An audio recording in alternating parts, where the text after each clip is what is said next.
Hello friends, welcome to our channel. NM GNM 2024 যে এক্সামটা রয়েছে, সেই এক্সামের আগে পর্যন্ত আমরা জীবনবিজ্ঞানের প্রায় 2000 কোশ্চেনের একটা সিরিজ নিয়ে এসেছি। প্রায় 2000 কোশ্চেন আমরা প্র্যাকটিস করব, তো যেখান থেকে অনেক কোশ্চেন তোমরা কমন পেয়ে যাবে পরীক্ষায়। তো আজকে তার প্রথম ভিডিও 1 থেকে 50টা কোশ্চেন।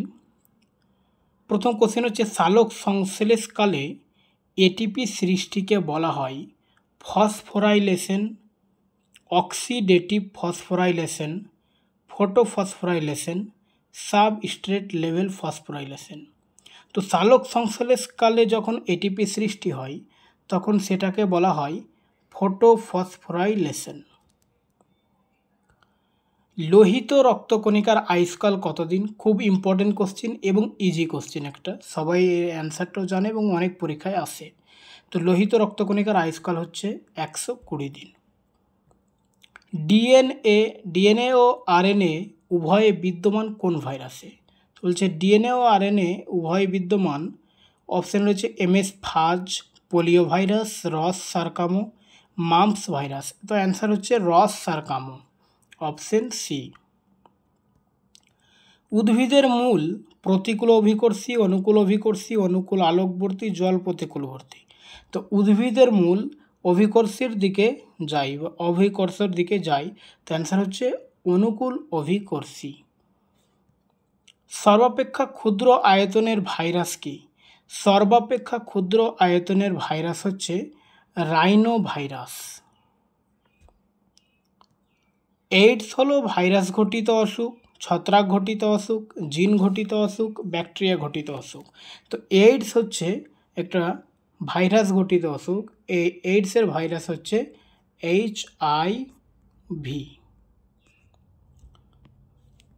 নিম্নলিখিতদের মধ্যে কোষ বিভাজনের সিদ্ধান্ত নেই G1 দশা, G দশা, S দশা কোনোটি নয়। তো কোষ বিভাজনের সিদ্ধান্ত নেই G1 দশা। মানুষের শরীরে কোনটি সবচাইতে কঠিন বস্তু? তো মানুষের শরীরে সবচাইতে কঠিন বস্তু হচ্ছে এনামেল, যেটা দাঁতে রয়েছে। কেমো হেটারোট্রফিক ব্যাকটেরিয়া কোনটি? রোডোসিউডোমোনাস, এসরিচিয়া কোলাই, নিসেরিয়া গনোরি, ভিব্রিও কোলেরি। তো কেমো হেটারোট্রফিক ব্যাকটেরিয়া হচ্ছে এসরিচিয়া কোলাই। রক্ত প্রদানের সর্বজনীন দাতা হলো, তো রক্ত প্রদানের সার্বজনীন দাতা বলা হয় রক্তশ্রেণী ওকে। ক্যান্সার সৃষ্টিকারী আরএনএ ভাইরাস হলো রাউস সারকামো ভাইরাস। ক্যান্সার সৃষ্টিকারী RNA virus Rous sarcoma virus. Scurvy যার স্বল্পতায় হয়?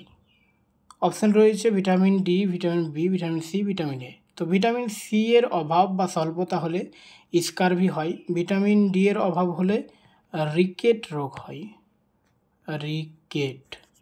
আর ভিটামিন বি হলে বেরি।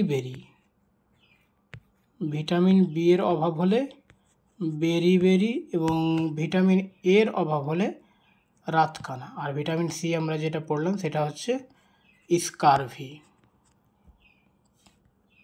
সেক্স ক্রোমোজোমের অপর নাম কি? সেন্ট্রোজোম, অ্যালোজোম, ডিপ্লোজোম কোনোটি নেই। তো সেক্স ক্রোমোজোমের অপর নাম হচ্ছে অ্যালোজোম। ম্যালেরিয়া যার কারণে হয় তা হলো প্লাজমোডিয়াম, অ্যানোফিলিস মশা, কিউলেক্স মশা, খারাপ বাতাস। তো ম্যালেরিয়া হয় প্লাজমোডিয়ামের কারণে। সালোক সংশ্লেষে ক্লোরোফিলের ভূমিকা কী?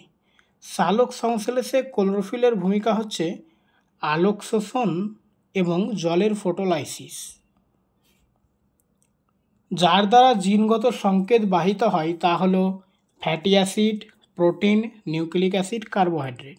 তো জিনগত সংকেত বাহিত হয় ডিএনএ ও আরএনএ অর্থাৎ নিউক্লিক অ্যাসিড দ্বারা।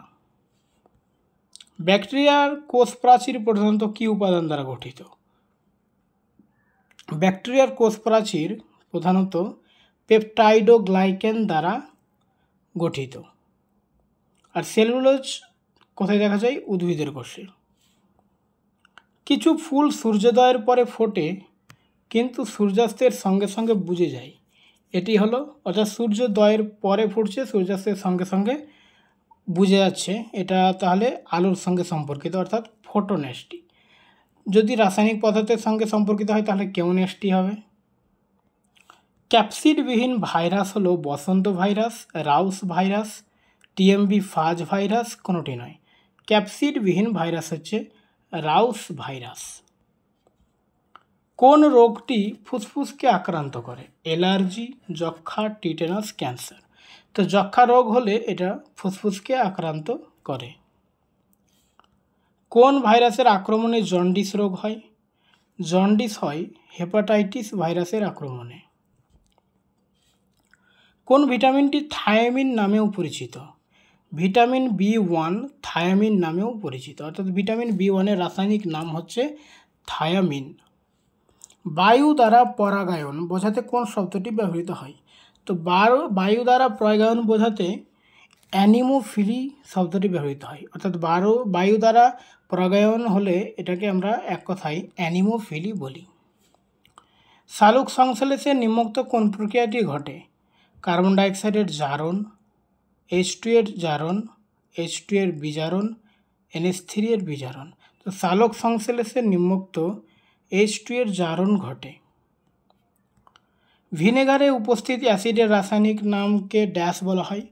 ভিনেগারে উপস্থিত অ্যাসিডের রাসায়নিক নাম হচ্ছে অ্যাসিটিক অ্যাসিড। পেনিসিলিন কে আবিষ্কার করেন? পেনিসিলিন আবিষ্কার করেন আলেকজান্ডার ফ্লেমিং। যে সমস্ত উদ্ভিদ জলে জন্মায় তাকে বলা হয় হাইড্রোফাইট, জিরোফাইট, হাইগ্রোফাইট, মেসোফাইট। তো জলে জন্মানো উদ্ভিদগুলোকে বলা হয় হাইড্রোফাইট, এবং জেরোফাইট হচ্ছে মরুভূমিতে জন্মানো উদ্ভিদ। ভিটামিন সি একটি অ্যান্টিঅক্সিডেন্ট। ভিটামিন সি হচ্ছে একটা অ্যান্টিঅক্সিডেন্ট। কেমোনেস্টি চলনের উদ্দীপক কী? কেমোনেস্টি চলনের উদ্দীপক হচ্ছে রাসায়নিক পদার্থ। ফটোনেস্টিক চলনের উদ্দীপক হচ্ছে আলো। থার্মোনেস্টি চলনের উদ্দীপক হচ্ছে উষ্ণতা, এবং সিসমোনেস্টি সেটা হচ্ছে স্পর্শ। মানবদেহের সবচেয়ে বড় দীর্ঘ অস্থিটির নাম কি? তো মানবদেহের সবচেয়ে বড় হাড় বা অস্থি হচ্ছে ফিমার, এবং সবথেকে ছোট সেটা হচ্ছে স্টেপিস, যেটা কানের হাড়।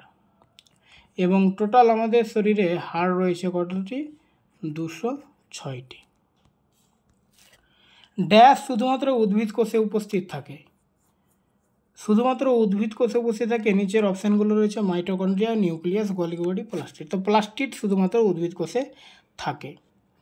সালোক সংশ্লেষের সময় অক্সিজেনের উপস্থিতি অপরিহার্য, অপচিতি বিক্রিয়া ঘটে, আলোক শক্তি রাসায়নিক শক্তিরূপে খাদ্য সঞ্চিত হয়। অপশান সি হচ্ছে অ্যান্সার, যে সালোক সংশ্লেষের সময় আলোক শক্তিটা রাসায়নিক শক্তিরূপে খাদ্যে সঞ্চিত হয়। লিউকোমিয়া ওষুধ তৈরি হয় সর্পগন্ধা থেকে, সিঙ্কোনা থেকে, ধুতুরা থেকে, নয়নতারা। তো লিউকোমিয়া ওষুধ তৈরি হয় নয়নতারা উদ্ভিদ থেকে। আর সর্পগন্ধা থেকে যে উপকারটি পাওয়া যায় রেসারপিন, যেটা উচ্চ রক্তচাপ নিয়ন্ত্রণের জন্য ওষুধ হয়, রেসারপিন যেটা সর্পগন্ধা থেকে পাওয়া যায়। আর সিঙ্কোনা হচ্ছে ম্যালেরিয়া রোগের ওষুধ তৈরি হয়, যেটা কুইনাইন পাওয়া যায় সিঙ্কোনা গাছের ছাল থেকে। আর আমরা যেটা লিউকোমিয়া ওষুধ তৈরি হয় সেটা হচ্ছে নয়নতারা উদ্ভিদ থেকে। খাদ্য রান্নায় ব্যবহৃত শক্তি শনাক্তকরণ। তো খাদ্য রান্নাতে কোন শক্তি ব্যবহৃত হয়? খাদ্য রান্নার সময় রাসায়নিক শক্তি ব্যবহৃত হয়। অস্টিওপোরোসিসের সঙ্গে কোন ভিটামিন সম্পর্কিত? অস্টিওপোরোসিসের সঙ্গে সম্পর্কিত হচ্ছে ভিটামিন ডি। আর ভিটামিন ডি এর সঙ্গে আরেকটা আমরা কী পড়লাম? অস্টিওপোরোসিস। আর একটা আমরা যেটা দেখলাম সেটা হচ্ছে রিকেট। আর ভিটামিন সি স্কারভি পড়লাম, ভিটামিন এ রাতকানা, ভিটামিন বি বেরিবেরি। গমনের সক্ষম একটি উদ্ভিদের নাম। গমনে সক্ষম উদ্ভিদের নাম, অর্থাৎ উদ্ভিদ অথচ গমন করতে পারে, এক জায়গা থেকে আরেক জায়গায় যেতে পারে, সেটা হচ্ছে ক্লামাইডোমোনাস। নিচের কোনটি নিউক্লিয়াসে থাকে না? তো নিউক্লিয়াসে থাকে না, নিউক্লিওলাস নিউক্লিয়াসে থাকে, ডিঅক্সিরাইবো নিউক্লিক অ্যাসিড অর্থাৎ ডিএনএ নিউক্লিয়াসে থাকে, জিনও থাকে, সুন্দর স্থানটা নিউক্লিয়াসে থাকে না। স্ত্রী ক্রোমোজোমের কোন কম্বিনেশনটি দেখা যায়? তো স্ত্রী ক্রোমোজোমে XX এবং পুরুষ ক্রোমোজোমে XY। সর্পগন্ধা গাছে কোন উপকার পাওয়া যায়? সর্পগন্ধা গাছে উপকার পাওয়া যায় সেটা হচ্ছে রেসারপিন। আর কুইনাইন আমরা দেখলাম এটা সিঙ্কোনা গাছের ছালে পাওয়া যায়, সিঙ্কোনা। আর নিকোটিন হচ্ছে তামাক গাছে পাওয়া যায়, নিকোটিন তামাক গাছে পাওয়া যায়। কোষের আত্মঘাতী ব্যাগের নাম কি? তো আত্মঘাতী ব্যাগ বা আত্মঘাতী থলি বলা হয় লাইসোজোমকে। জেনেটিক কোড কে আবিষ্কার করেন? জেনেটিক কোড আবিষ্কার করেন হরগোবিন্দ খোরানা।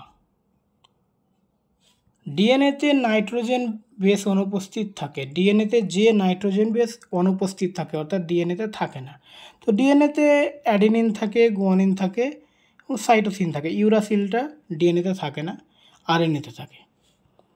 নিউক্লিয়াস একটি নিউক্লিয় পর্দা দ্বারা ড্যাশ থেকে পৃথক হয়।